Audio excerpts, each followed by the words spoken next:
got a lot of stuff to talk about. We've got two different posts. One is outlining some of the issues that have been introduced to the game since 6.4. And then we also have our normal blog post, which is going to have details on the Scourge event, which is going to be happening on Tuesday for Red Hulk, farmability for Kate, which is going to be a node farmable, and also save your Alliance War rewards because Victory Blueprint is coming back. So we got a lot to cover, and we'll get into it right now. Issues with version 6.4.0, and they list 6 issues, but there's a lot more than that. And we're going to go to the comment section on Reddit, and we're going to read some of the other ones that Cerebro acknowledged. First, tapping on selecting the number of energy or resources type is not opening the screen to purchase additional energy. It works if you select the icon next to the numbers. This is related to issue causing text and other the games to not work correctly. And basically what that means is that if you click right here, it doesn't work right. But if you click right here or right here, it works correctly, but not there on the numbers. Second, this has been annoying. I think this has affected 70% of the players. The find feature was not always showing the missions where gear pieces and or ISO 8 resources can be found. This was unintended and will be corrected. Third, in Alliance raids, the buttons related to raid season and raid store now show a red badge of 99 when something can be claimed. Fourth, in the Doom raid, this blows my mind. The enemy Warlock is applying disrupt to non-protector characters. A fix for this should be implemented in the near future. They actually mentioned in the patch notes that this was fixed. They didn't even check to see if the fix worked. Oh my goodness. Fifth, for a short time, players could utilize a new feature in development, War Replays. This feature has been since disabled, as we're planning on further testing before enabling it for all players. We're excited about this feature and want all the players to have access as soon as possible. We'll keep you updated the status of this. And then sixthly, there is a visual-only bug with the new ranks for Cosmic Crucible, where some players are displayed at a lower rank than they actually are. The rankings will be visually correct at the end of the current season, which confuses me because the season is, 80-something days. I believe that they mean that we're going to have to play the first 3 rounds wrong, and then after I don't know. But anyways, they acknowledge that we shouldn't all be in silver and bronze together, and they're going to fix that. There were some other issues on the post. Any news about the Strike Pass tokens being sent out 3 hours earlier before the new season started? Cerebro responds, yes, the inbox message for those missed out on those tokens is scheduled for delivery on Saturday. As always, subject to change for reasons. Then the Psylocke Jubilee interaction just continue to be ignored. Thanks for surfacing. I'll discuss it with the team. This has to do on the node bio. Node 2 inside of the Doom raid, where Psylocke will give Jubilee counterattack and evasion when she drops below 50%, even though she does not have the uncanny tag. Glad you guys figured out the issues. I suppose the QAT working hard. Everyone here works hard. I know the perceptions could be contrasting, for sure. And if I were on the outside, I might see it the way you do too. I might see it that way too. Perpetual challenge is time constraints, not motivation or initiative. All right. I don't know. Then they talk about the Adam Warlock bug. It was supposed to be fixed with the patch. It definitely wasn't introduced. The fact that the fix didn't make a release day was, in a way, newly introduced issue. Labels aside, we're going to fix it. Achievements not showing properly. Good call out. We're working on that one too. That's when you go into achievements and it shows 1,000 out of 2,000. So there's more issues. Let's get to the stuff that's in the blog post. First thing that we need to talk about is Red Hulk is coming on Tuesday, September 20th. And it's going to play out the same as Morgan Le Fay and Rogue. The thing is that they did change the difficulties and the scourges around. They basically removed 12 scourges and they added 13 new scourges. We're not going to go over all of those. That probably for another time, but they are going to be a little bit different. So it adds some variety to the way that this event gets played out. Score and point updates for difficulties 8, 9, and 10. The War Scourge event will see an update to the points earned for difficulties 8, 9, and 10. That's meant to emphasize the puzzle aspect of Scourges while rewarding players for building a challenge stack of Scourges that deliver the greatest amount of points. The baseline run score you can earn at these difficulties has been flattened, while the amount of run score points you receive for each Scourge has been dramatically increased. That means if you want to achieve a higher run score than a player completed their run at difficulty 8, for example, you won't be able to beat that score on difficulty 9 unless you activate a similar number of Scourges.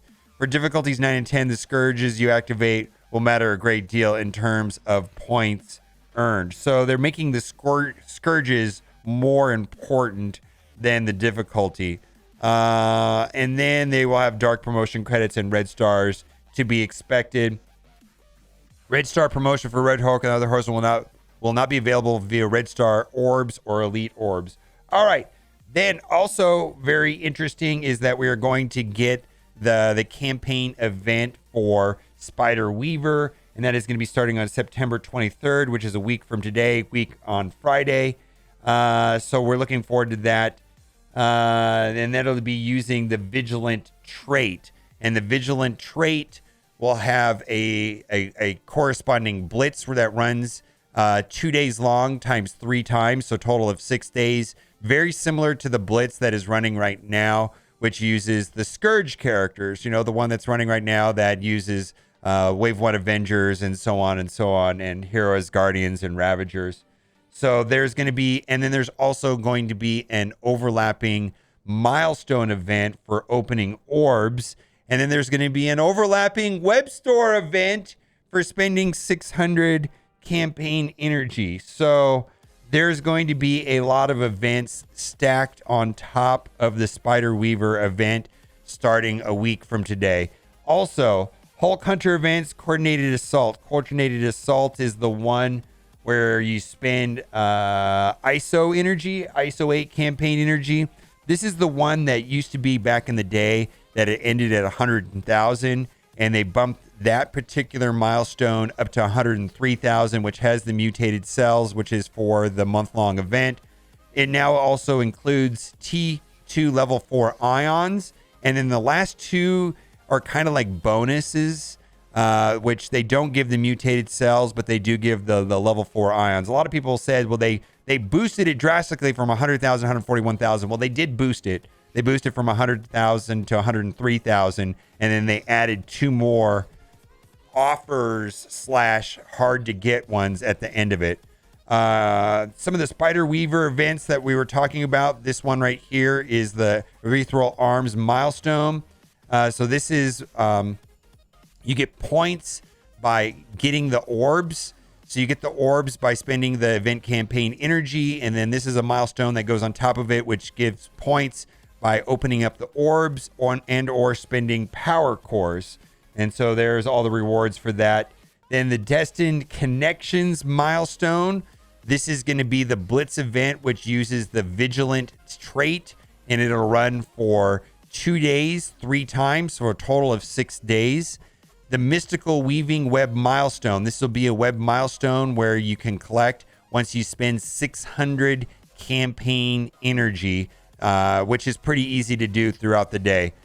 Funnel Web Fallout. This is going to be a quick rumble blitz using, what is it? I don't know. What is it? This is going to be a web, what is it? This is the Vigilant trait also. Okay. So another quick rumble blitz. That what I didn't mention. So this is a new event that is going to replace the High Roller milestone. So they're going to replace the High Roller milestone with something called Golden Opportunity.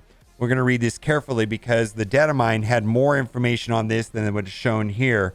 Pour one out for the High Roller milestone because it's heading off into retirement and being replaced with the new Golden Opportunity milestone and leaderboard.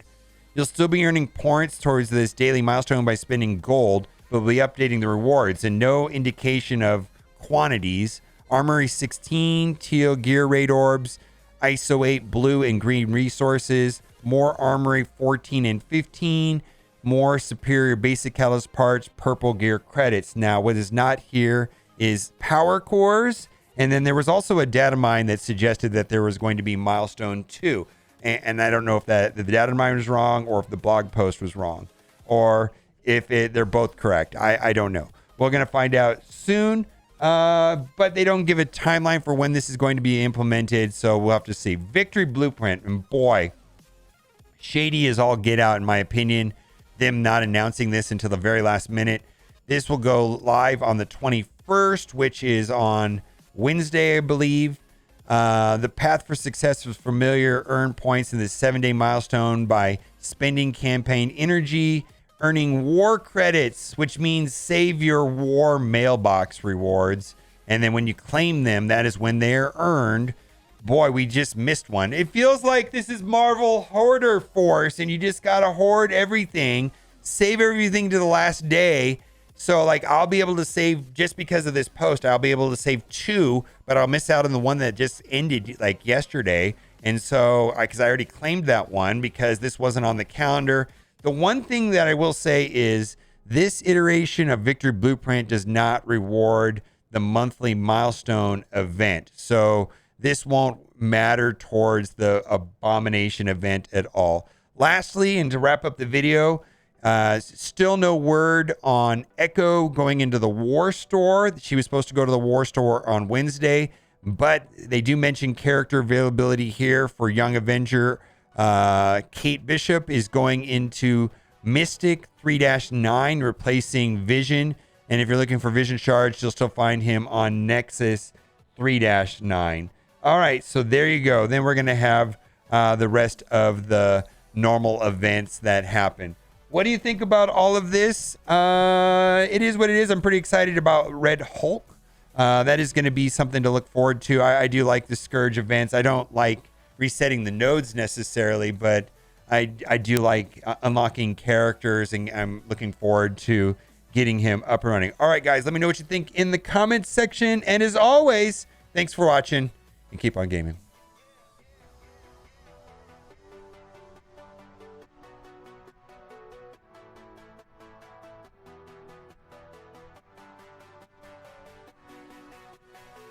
Too many events.